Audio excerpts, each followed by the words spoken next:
Let's hear it for Justin Little. That was great. It's become a trend. I've noticed last time we had our story time, we had the theme of fate and fortune, and Rob Lorai came, and Wally Jennings, he came, and he's in the poetry scene, like the open mic scene, and they both went off script. They just told stories, and I really admire Justin for doing that. That's great. He was so eloquent, and the story was very powerful, and I really liked it. Thank you. And I don't expect anything less from our next person. Erica Dawson has really established herself in the poetry scene. She's a UT grad. Her primary interests involve both the creation and study of literature. She specializes in poetry writing, 20th century poetry, poetics, and aesthetics, as well as Renaissance literature, particularly Shakespearean drama and the Cavalier poets, or so the UT page says.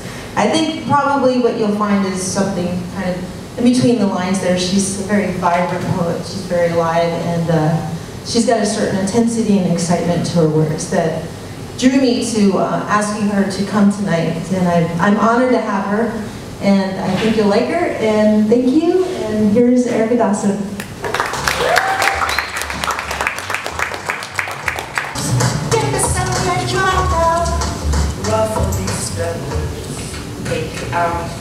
I'm Erica. It's very bright up here. I really admire, thank you to Julie, first of all, for inviting me. I'm Julie. Yay, Julie. And thank you to the lovely woman who gave me the PBI. That was good. I admire Justin for everything he just did. It's Friday, and I'm tired, so I can't go off the cuff right now. But I wanted to start by reading you Talking in Bed, which is a poem by one of my favorites, Philip Larkin. So I'll start with that. I'm going to be annoying and read it off my phone because I forgot to print it out because it's Friday. Talking in bed. Talking in bed ought to be easiest. Lying together, there goes back so far. An emblem of two people being honest. Yet more and more time passes silently. Outside, the wind's incomplete unrest builds and disperses clouds in the sky, and dark towns heap up on the horizon. None of this cares for us. Nothing shows why, at this unique distance from isolation, it becomes still more difficult to find words at once true and kind, or not untrue and not unkind.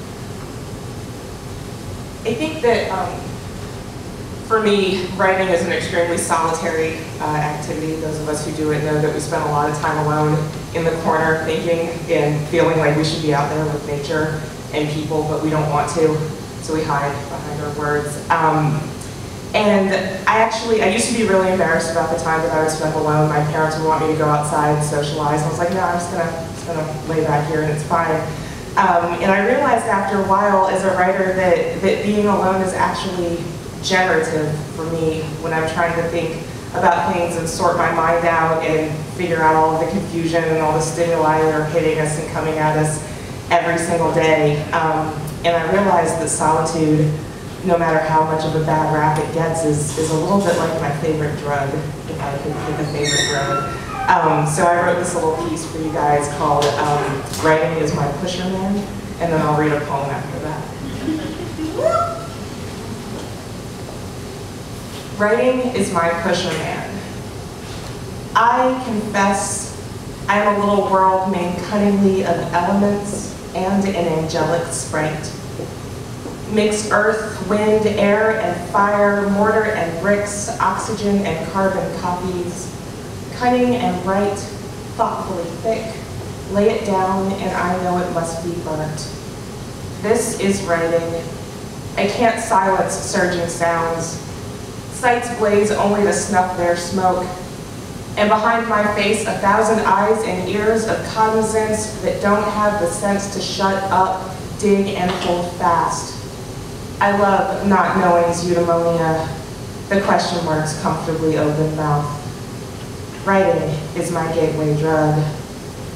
Writing poems encloses this gateway. A poem preserves chances for answers to move and retreat. I'm so addicted and my jaw gets tired. I try so hard to break the gateway's hinges, looking for more. The pencil splits as I draw circles that widen into circles. Though all eyes and ears, I don't know, I hold my breath when my mouth gapes, mouthing yes, yes, yes, please, I will have another. Woo! Thank you. And from that, actually, I wrote the poem first, and then I wrote about writing and how much I think that opening your mind up to the possibilities of being alone really allows you to feel that solitude and to do something productive with it rather than laying in bed and be sad, which I'm constantly fighting against.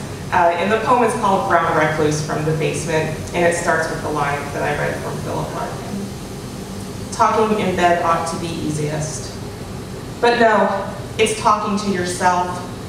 Inside, as cars pass by, high beams like April lightning, mist on your slat windows, bending beams to bars broken. And only you, no accompanist, but the fiddleback over a game of whist, big jokers up. You're the champion trickster playing all the roles. The skeleton of a spider's web in fragile strands breaks, spun by the roving fan, picking up carrion crickets, cat-mangled flies that seem to twist into hysterics when the light bulb hissed itself to death. The glass bruises, the char's spreading. It's black. And damn it, you do exist beneath the ceiling's darkened stucco stars, or sea anemone, or coral reef in an inverted ocean, where the sun would pierce your body, or the crumpled sheaf of dog-pissed papers, Berber threads. There's none unless you see it, say it, darling honey. You lie as if dead starfish fucked and kissed, legs spread, arms out. You are your clandestine tryst menage a une. You write yourself a list on Post-it notes, rustling in one tightened fist, then tossed aside. You're subterranean in your own words. You're Machiavellian. You're fine, big-voiced and mum, verbose and brief. As rain swells in flooded corners, stains near one soul on its side with a clinging maple. Thank you.